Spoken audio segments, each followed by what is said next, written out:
Hello all, ये रहा मेरा रूम जो मैंने बुक किया था पनवेल स्टेशन के पास। रूम काफी neat, clean and well maintain था।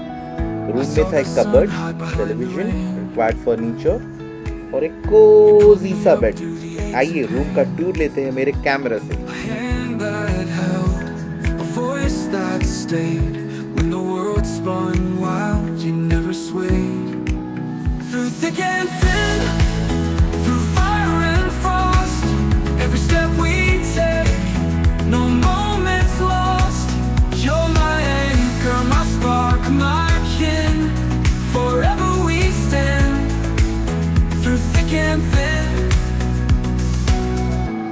A bridge from broken stone.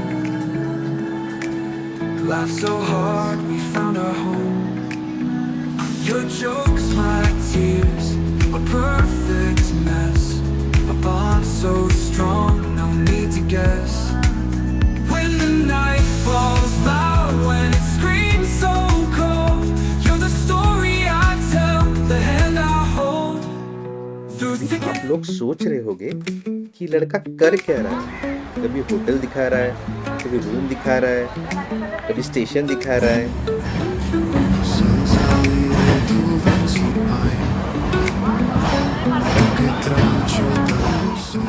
तो कहानी की शुरुआत करते हैं। ये कहानी शुरू हुई थी 1986 में। एक लड़के ने सोचा था कि वो कोंकण का सफर ट्रेन में करेगा। ना, चलिए बकवास को साइड में रखते हुए अपने सफ़र की फोकस करते हैं। मैंने अपने दोस्तों से बहुत सुन रखा है मांडवी एक्सप्रेस के बारे में, तो मौका भी था, दस्तूर भी था, सोच लिया जिंदगी का ये मज़ा भी चख लेते हैं। मांडवी एक्सप्रेस का टाइम था सुबह 8:30 बजे पनवेल स्टेशन पर। But as usual Mandovi late थी 1 घंटा, पूरे 1 घंटा लेट थी। तब तक मैं क्या करता, नांदेड़ पनवेल एक्सप्रेस को ताड़ रहा था, क्योंकि मेरे पास और देखने के लिए कुछ था भी नहीं। मुझे बचपन से फैसिनेशन था ट्रेन में सफ़र करने का, और मैं लगभग 10 साल बाद ट्रेन सफ़र करने वाला हूँ, और इसलिए मैं बहुत एक्साइटेड था।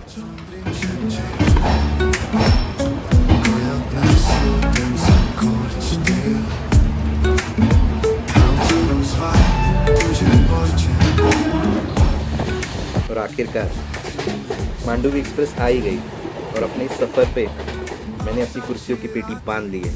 आप भी बांध लीजिए। चलिए कोंकण का सफ़र करते हैं मेरी नज़रों से।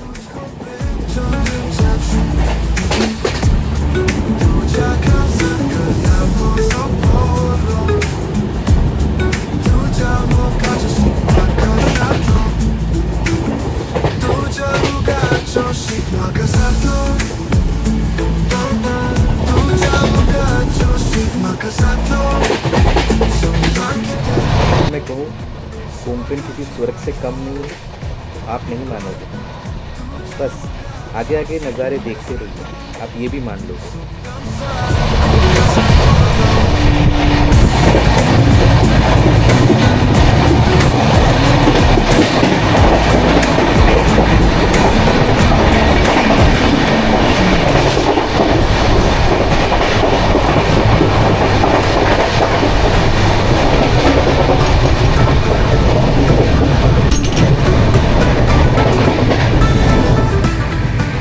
यात्री के गोद में बसा है ख्वाब, समुद्र की लहरों संग गाता है हर आप।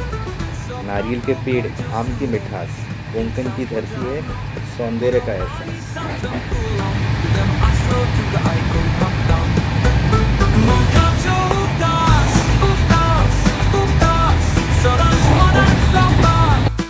मांडवी एक्सप्रेस को फूड क्वीन इसलिए कहा जाता है क्योंकि इस ट्रेन में सफ़र करने पर यात्रियों को रास्ते भर तरह तरह के स्वादिष्ट व्यंजन मिलते हैं। खास वजह, ट्रेन गोवा और महाराष्ट्र के बीच चलती है, इसलिए यहाँ कोंकणी, गोवन, महाराष्ट्रियन व्यंजनों का स्वाद मिलता है। रास्ते में अलग अलग स्टेशन पर मिलने वाले स्नैक्स जैसे वड़ा पाव, मिसल, पाटोली, समुद्री फिश फ्राई, नारियल से बने पकवान यात्रियों के बीच बहुत लोकप्रिय हैं। लोग कहते हैं कि इस ट्रेन में यात्रा सिर्फ मंजिल तक पहुंचने के लिए नहीं, बल्कि खाने पीने का मज़ा लेने के लिए भी की जाती है। इसी वजह से इसे प्यार से फूड क्वीन कोंकण रेलवे कहा जाता है।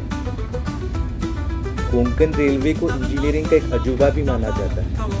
इसमें ढेर सारे सुरंगें और पुल है क्योंकि ये सह्याद्री पर्वत और गहरी घाटियों से होकर गुजरती है। यहाँ पे कुल सुरंगें 91 है, कुल पुल 2131 है। इनमें से सबसे लंबी सुरंग है कारबुडे सुरंग जो कि 6.5 किलोमीटर्स है और सबसे लंबा पुल है पेरट पुल जो कि 2.065 किलोमीटर है।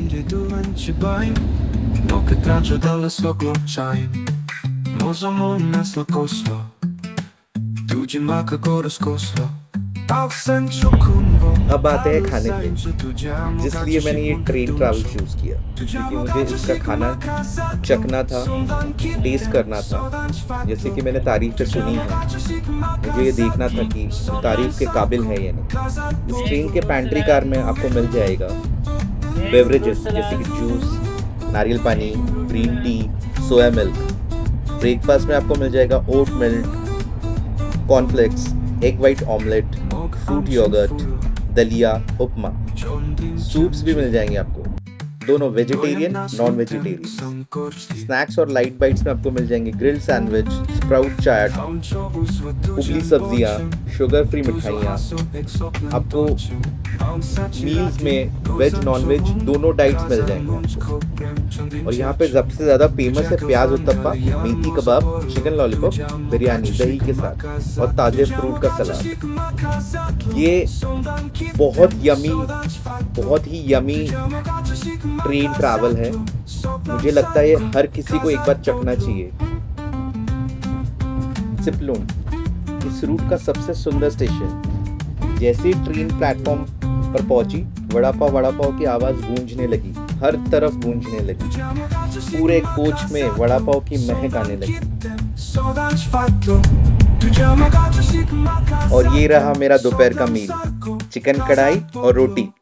कोंकण और परशुराम का संबंध पौराणिक कथाओं में गहराई से जुड़ा हुआ है। मान्यता ये है कि भगवान परशुराम, जो भगवान विष्णु के छठे अवतार माने जाते हैं, अपने बाण तीर से उन्होंने समुद्र को पीछे हटने का आदेश दिया था। समुद्र पीछे हट गया और जो भूमि निकली वही आज का कोंकण क्षेत्र कहलाता है।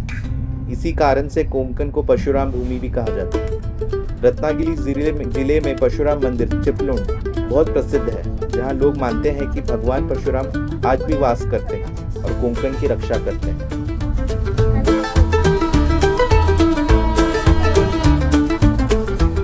और ये कोंकण रूट में सबसे बोरिंग पार्ट, ट्रेन रुकती है क्रॉसिंग के लिए। क्योंकि ये सिंगल ट्रैक है, इसलिए एक ट्रेन को पास करने के लिए दूसरी ट्रेन को रुकना पड़ता है।